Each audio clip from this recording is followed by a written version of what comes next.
Third part -5y बराबर 4, -5y बराबर 4 है, माइनस के 4 है, माइनस के 4 बराबर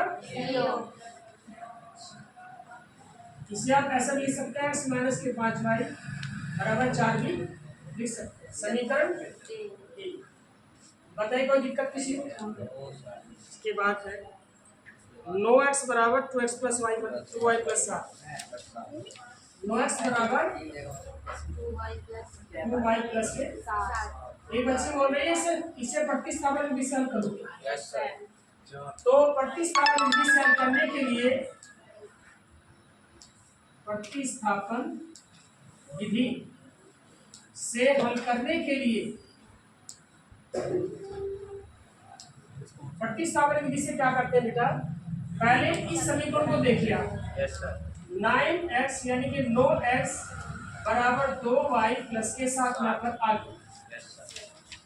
इसके बाद में हमें x का वैल्यू निकालना है, तो 2y प्लस के साथ बटे 9 इसके साथ में जाना चाहिए, क्योंकि हमें x की वैल्यू चाहिए, तो 9 इसके साथ में है, तो ये x के साथ में 9 है, तो ये बराबर वाली कोई भी संख्या हो या कोई भी पद हो तो उसके नीचे चला जाए। ये मैथ का नियम होता है। इसे मानेंगे समीकरण 3 मानेंगे। समीकरण 2 कौन सी थी? ठीक है, यहाँ तक सबको समझ आ गया। अब ये जो x का मान निकाला है, हमें उस समीकरण में रखते हैं जो हमने छोड़ रखी। कौन सी छोड़ रखी है? ये तो छोड़ रखी है। इसमें जहाँ कोई भी x आपको दिखाई दे रहा है, वहाँ पर क्या लिखना है? 2y जमा 7 बटे 9। पहले समझ लो बेटा, समझ लो, टाइम बराबर मिलेगा सबको, चाहे 2 मिनट फालतू ले लेना। ये अब यहाँ पर लिखेंगे आप समीकरण 1 से, समीकरण 1 से उतारेंगे 3x माइनस के 5y बराबर 4। तो जहाँ ये 3 ऐसा कैसी x का ये जो दिखाई दे रहा है, इस वाले x के स्थान पर ये सारा मान रखा जाए। जहाँ भी x है वहाँ पर ये वैल्यू रख सकते हैं। कितना आएगा? 2y प्लस के 7 बटे 9 माइनस के 5y बराबर के 4।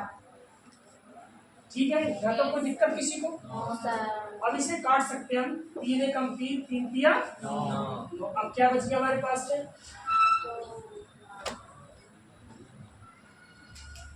2y प्लस के 7 बटा 3 बराबर कितना आएगा? माइनस के 5y बराबर के 4। ये चीज है। इसके लिए आपको क्या करना है? इस नंबर का यानी कि 5y के नीचे अपन 1 कर लीजिए अपने पास।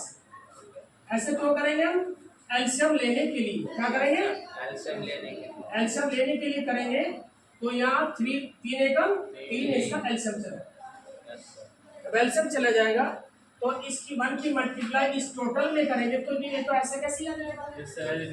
ऐसे भी जा जाएगा। तो कितना आ जाएगा? 2y प्लस के 7 माइनस का 3 की गुणा इसमें होनी चाहिए, 3 बजे 15y आ जाएगा बराबर के 4।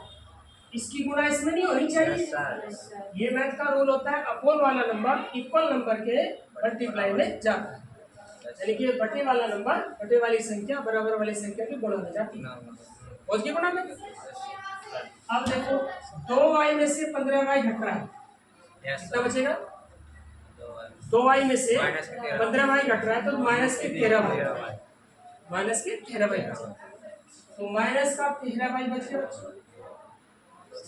प्लस के 7 बराबर 13 3 चौक, ये सुन लाइन, माइनस का 13y बराबर 12 माइनस के 7 इधर जाने के बाद माइनस, तो माइनस का 13y बराबर 12 में 7 घटाओ 5, y बराबर माइनस के 5 बटा 13, क्योंकि नीचे माइनस आता है ये वाला यहाँ, तो इसको मैंने ऊपर कर दिया, तो y का मान ये आ गया। देखो y का मान यहाँ रखें। Yes sir. अब y का मान समीकरण 3 में रखेंगे।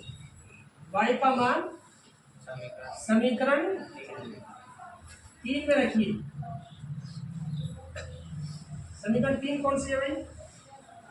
x बराबर 2y प्लस के साथ बटे 9। अब जहाँ x है वहाँ पर क्या रखना बेटा? y है, y के स्थान पर क्या रखना है? 2 गुना y का मान -5 बटे 13, -5 बटे 13 प्लस के 7 बटे 9। ये तो है बराबर 2 बने 10, माइनस के 10 बटे 13 प्लस के 7 बटे 1 अपने पास से और 2 ऐसे। बताइए कोई दिक्कत किसमें है? अब इसका लघुत्तम लेंगे ऊपर से क्या 13 का 13, और जो लघुत्तम लेंगे उसके साथ आएगा, इसके साथ आएगा 9। अच्छा इसकी गुणा करो 10 सत्ते 70, ये तो मान लो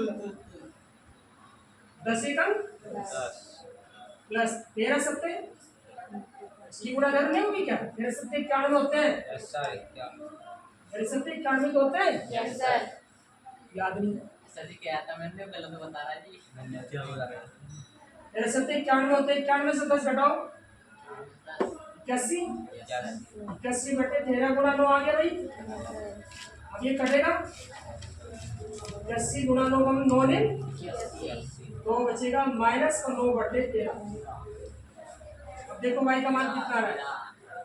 माइनस का 9 बटे 13। यही आंसर आ रहा होगा, गलत नहीं है। सर ये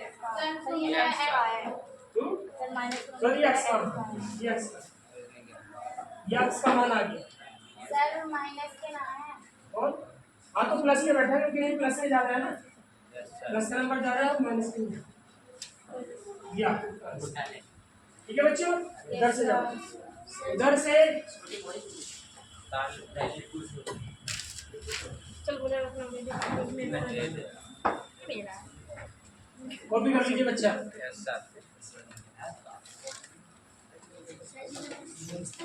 नमस्ते।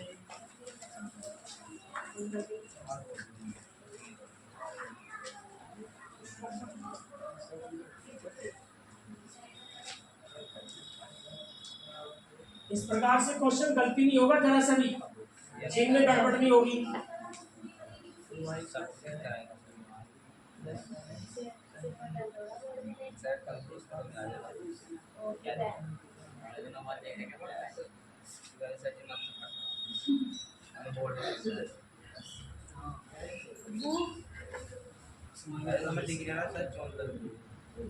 हमारे तो बुक दिख रहा है एक फॉर्मूला पी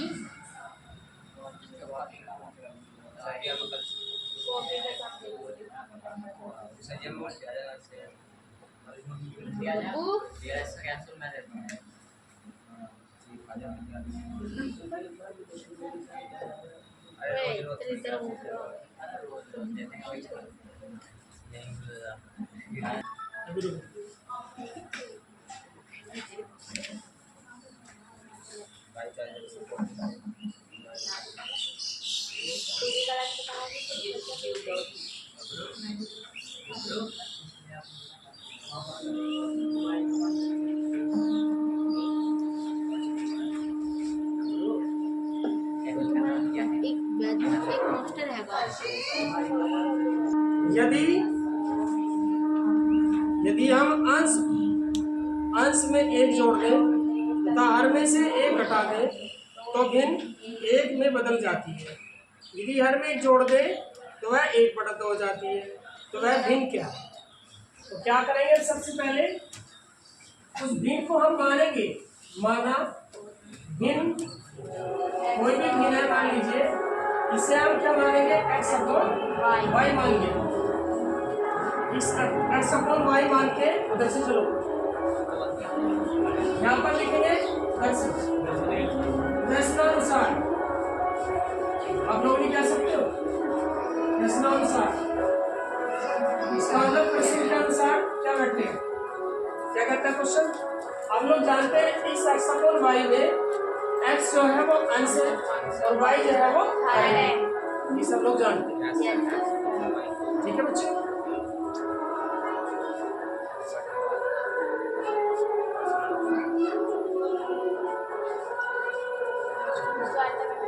आइडिया